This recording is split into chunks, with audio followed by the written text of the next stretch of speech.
আসসালামু আলাইকুম, কেমন আছেন সবাই? আশা করি অনেক ভালো আছেন। আজ আপনাদের ভিতরে কথা বলতে চলেছি Realme C30 ফোনটি নিয়ে।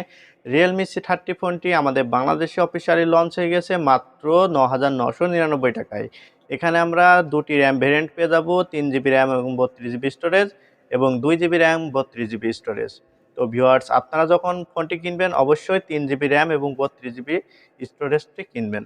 যাদের বাজেট ৳১০,০০০ এবং ৳১০,০০০ ভিতরে একটি ফোন কিনবেন, কি ফোন কিনবেন বুঝতে পারছেন না, তাদের জন্য এই ভিডিওটি। তো অবশ্যই এই ভিডিওটি লাস্ট পর্যন্ত দেখতে থাকুন। এই চ্যানেলে নতুন হলে অবশ্যই চ্যানেলটি সাবস্ক্রাইব করবেন এবং যারা সাবস্ক্রাইব করেছেন তাদেরকে অসংখ্য ধন্যবাদ। পুরো ভিডিও জুড়ে আমি রাজীব, আপনারা দেখছেন আপনাদের YouTube channel techs Bengali Bangla. তো চলুন বেশি কথা না বলে আজকের ভিডিও শুরু করি।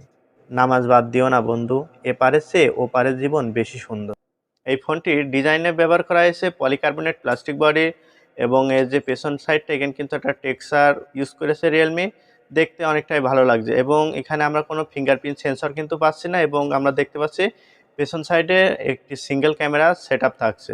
রিয়েলমি C13 এই ফোনটির বডি থিকনেস আমরা পাচ্ছি 8.5 মিলিমিটার এবং ফোনটির ওয়েট মাত্র 182 গ্রাম। এই ফোনটিতে আমরা দুটো সিম এবং এক্সট্রা মেমোরি কার্ড ব্যবহার করার সুবিধা পাবো এবং এই ফোনটিতে যেহেতু 8.5 মিলিমিটার বডি থিকনেস এবং 182 গ্রাম ওয়েট, সেই জন্য এই ফোনটি কিন্তু অনেক হালকা এবং পাতলা হবে এবং এই ফোনটির ডিসপ্লে সিন বিজেলস অনেকটাই কম, অনেক ন্যারো রাখার চেষ্টা করেছে রিয়েলমি। ডিসপ্লে সেকশনে এই ফোনটিতে ব্যবহার করা হয়েছে 6.5 ইঞ্চি এইচডি প্লাস আইপিএস এলসিডি প্যানেলের ডিসপ্লে। এখানে আমরা রেগুলার রিফ্রেশ রেট পাচ্ছি 60 হার্টজ এবং এই ডিসপ্লের স্ক্রিন টু বডি রেশিও আমরা পাবো 82.2% এবং ডিসপ্লে রেজুলেশন আমরা পাচ্ছি 720x1600 পিক্সেল। এখানে আমরা 20:9 রেশিও পেয়ে যাচ্ছে এবং এই ফোনটির ডিসপ্লে পিপিআই 270 ব্যবহার করা হয়েছে। যেহেতু এই ফোনটি এইচডি প্লাস এবং এখানে 270 ডেনসিটি পিপিআই ব্যবহার করা হয়েছে, সেই জন্য অনেক ভালো একটি এক্সপিরিয়েন্স কিন্তু এই ফোনটির ডিসপ্লে থেকে আপনারা পেয়ে যাবেন এবং ৳১০,০০০ বাজেটের ভিতরে কোনো কোম্পানি কিন্তু আপনাদের এই বাজেটে full HD plus display provide করবে না। Realme C13 এই ফোনটি আমাদের মধ্যে অ্যান্ড্রয়েড 11 এবং Realme UI Go এডিশন ব্যবহার করা হয়েছে। ফোনটির চিপসেটে ব্যবহার করা হয়েছে Unisoc Tiger T612 চিপসেট। এটি একটি 12 ন্যানোমিটার টেকনোলজিতে বেস্ট করে তৈরি চিপসেট। এই চিপসেটটি দিয়ে আপনারা খুব ভালো মতন কিন্তু গেম খেলতে পারবেন এবং এই ফোনটি আমরা সিপিইউতে পাচ্ছি অক্টোকর, যার দুটি কোর রান করছে 1.8 গিগাহার্টজ কর্টেক্স A75 বেসড এবং আরও 6টি কোর রান করছে 1.8 গিগাহার্টজ কর্টেক্স A55 বেসড। ফোনটির জিপিইউতে আমরা পাচ্ছি সিঙ্গেল জিপিইউ, সেখানে ব্যবহার করা হয়েছে মালি G57। ইউনিসসের টাইগার T612 এই চিপসেটটি কিন্তু অনেক পাওয়ারফুল একটি চিপসেট। এই বাজেটে খুব ভালো একটি চিপসেট কিন্তু আমাদের ভিতরে প্রোভাইড করেছে রিয়েলমি, তার জন্য একটা থ্যাঙ্কস আপ কিন্তু জানাতেই হয় রিয়েলমিকে। ফোনটি আমরা দুটি র্যাম ভেরিয়েন্টে পেয়ে যাব, যেখানে 2GB র্যাম এবং 32GB স্টোরেজ এবং আরেকটি যে ভেরিয়েন্টটি থাকবে সেখানে 3GB র্যাম 32GB স্টোরেজ। আমরা স্টোরেজ সলিউশনে কিন্তু পেয়ে যাচ্ছি eMMC 5.1 এর সাপোর্ট এবং র্যামে আমরা পাচ্ছি LPDDR4X র্যাম।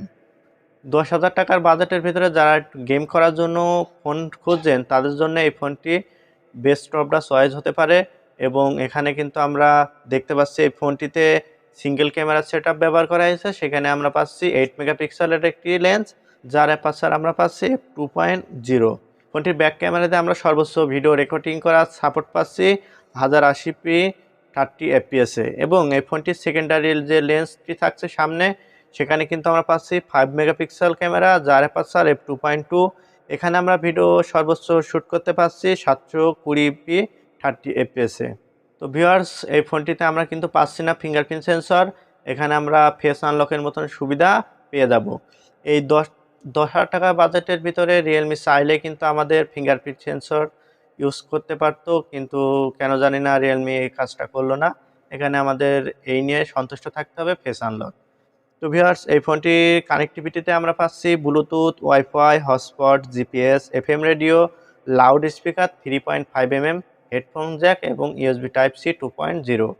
ফোনটি ব্যাটারি সেকশনে কিন্তু ব্যবহার করা হয়েছে 5000 মিলিঅ্যাম্পিয়ারের হিউজ একটি ব্যাটারি এবং এই ব্যাটারিতে চার্জ দেওয়ার জন্য আমরা পাচ্ছি 10 ওয়াটের ফাস্ট চার্জার।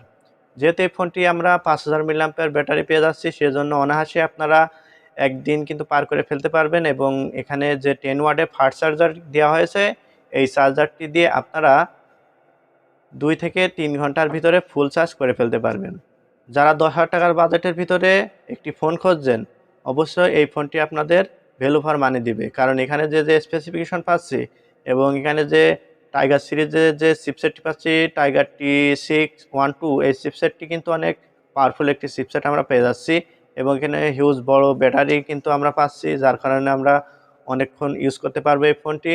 এবং এই 10,000 টাকার বাজেটের ভিতরে আমি বলবো খুব ভালো একটি ডিভাইস এই Realme C13। তো ভিউয়ার্স, এতটুকুই ছিল আজকের ভিডিও। কেমন লাগলো অবশ্যই কমেন্টে জানাবেন। ভিডিওটি ভালো লাগলে অবশ্যই লাইক, কমেন্ট, শেয়ার করবেন এবং এই চ্যানেলে নতুন হলে অবশ্যই চ্যানেলটি সাবস্ক্রাইব করবেন। সবাই ভালো থাকবেন, সুস্থ থাকবেন। আল্লাহ হাফেজ।